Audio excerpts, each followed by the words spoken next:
नमस्ते दोस्तों, आप सबका फिर से एक बार मेरे चैनल में स्वागत है। आज हम बात करेंगे गोंद कतीरा के बारे में। बहुत ही शॉर्ट और इन्फॉर्मेटिव वीडियो बनाएंगे। गोंद कतीरे के तासीर के बारे में बात करेंगे, फ़ायदे के बारे में बात करेंगे और कब, कितना और कैसे लेना है उसके बारे में बात करेंगे। गोंद कतीरा होता क्या है? गोंद कतीरे के नाम से ही पता चलता है कि ये कतीरा का गोंद है। नॉर्मल जो बबुल का या नीम का गोंद होता है उसकी तरह ये नहीं होता है, थोड़ा अलग होता है। रंग, रूप और स्वाद में ये थोड़ा डिफरेंट होता है।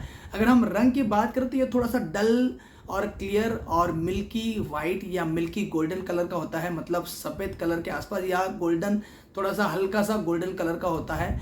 और ये जो नॉर्मल गोंद होता है नीम का या बबुल का, उसकी तरह ये शाइनी, क्रिस्टल और चमकीला नहीं होता है। जनरली हमारा जो बबुल या नीम का गोंद होता है उसे हम इस्तेमाल करते हैं। बबुल का गोंद हम सर्दियों में लड्डू बनाने के लिए इस्तेमाल करते हैं। तो बबुल के गोंद को हम घी में रोस्ट करते हैं, भूनते हैं या तलते हैं, उसके बाद हम इस्तेमाल करते हैं। लेकिन जो गोंद कतीरा होता है उसे भूनने की ज़रूरत नहीं, तलने की ज़रूरत नहीं है। इसे सोक करते हैं, पानी के अंदर इसे सोक करते हैं, ओवरनाइट सोक करते हैं, या एटलीस्ट कम से कम 4-5 घंटे इसे सोक करते हैं, उसके बाद इसे इस्तेमाल करते हैं। और जो नॉर्मल जो हमारा गोंद होता है ना, ये अगर हम पानी के अंदर डालते हैं तो ये पानी के अंदर घुल मिल जाता है और चिपचिपा सा बन जाता है। लेकिन गोंद कतीरा पानी के अंदर घुलता नहीं है, मिलता नहीं है, बल्कि ये पानी को सोक करता है और सोक होने के बाद कॉटन की तरह या रुई की तरह ये फूल जाता है। और ये फूला हुआ जो गोंद कतीरा है जेली जैसा थोड़ा सा फीलिंग देता है और इसे हम कंज्यूम करते हैं। तो बहुत ही सिंपल है, गोंद कतीरे को हमेशा सोक करके इस्तेमाल करते हैं। और अगर हम इसकी टेस्ट की बात करें तो ये टेस्टलेस है, मतलब स्वादलेस है। इसका कोई यूनिक स्वाद नहीं होता है। आप जिस भी चीज़ के अंदर इसे डालोगे उसका स्वाद ये पकड़ लेगा। लेकिन इसको एक यूनिक और थोड़ा सा हल्का सा स्मेल होता है जो नॉर्मल गोंद को नहीं होता है। अगर हम इसके लैटिन नेम की अगर बात करें तो एस्ट्रागालस गमेफर इसका लैटिन नेम है, साइंटिफिक नेम है। और इसे लेने के कई तरीके हैं। मोस्टली लोग इसे गर्मी में लेना पसंद करते हैं। इसे बटर मिल्क के साथ ले सकते हैं, आप दही के साथ ले सकते हैं, मतलब कर्ड के साथ ले सकते हैं। और इसे पानी के साथ ले सकते हैं या लेमन वाटर के साथ ले सकते हैं या शरबत के साथ ले सकते हैं। कोकम शरबत जो होता है उसके अंदर आप इसे डाल के ले सकते हैं, या कोई भी फ्रूट जूस होता है उसके अंदर आप इसे डाल के ले सकते हैं। आंवला जूस जो होता है उसके अंदर आप इसे डाल के ले सकते हैं, या रूह अफ़ज़ा जो होता है उसके अंदर आप डाल के ले सकते हैं। आप जिस भी चीज़ के अंदर इसे डालोगे उसकी ये टेस्ट पकड़ लेता है, क्योंकि इसका कोई अपना स्वाद नहीं होता है। तो आप जिस भी चीज़ में इसे डालोगे उसका स्वाद ये पकड़ लेता है।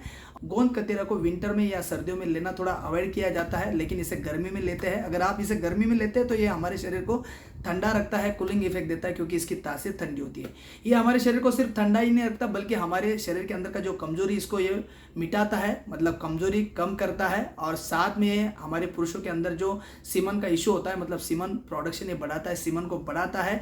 जिन महिलाओं को पीरियड इरेगुलर है उनकी पीरियड रेगुलर कर सकता है। जिनको ओवर ब्लीडिंग होती है उनकी ओवर ब्लीडिंग ये कम कर सकता है, रोक सकता है। गर्मियों के सीजन में कई लोगों के नाक से खून बहता है, उस खून को ये प्रिवेंट कर सकता है, रोक सकता है। कॉन्स्टिपेशन को हटाता है और हमारा जो डाइजेशन है इसको इंप्रूव करता है, और साथ में वेट लॉस भी करता है। वैसे देखा जाए तो गोंद कतीरे को हम पूरे साल भर ले सकते हैं, लेकिन लिमिटेड क्वांटिटी में लेना है, सोक करके लेना है और ओवरनाइट सोक करना है, या 3-4 घंटे उसे सोक करके लेना है।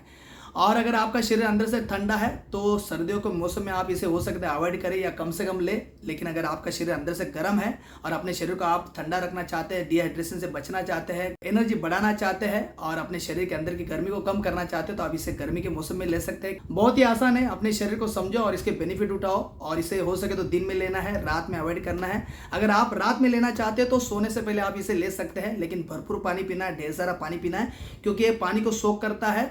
अगर आप कम पानी पीते हैं तो शायद हो सकता है ये आपका कॉन्स्टिपेशन बढ़ा सकता है या कॉन्स्टिपेशन डेवलप कर सकता है। तो हो सके तो जब भी आप गोंद कतीरा लेते हो तो ज़्यादा से ज़्यादा पानी पीना है, क्योंकि ये अंदर भी पेट के अंदर पानी को सोक करता है।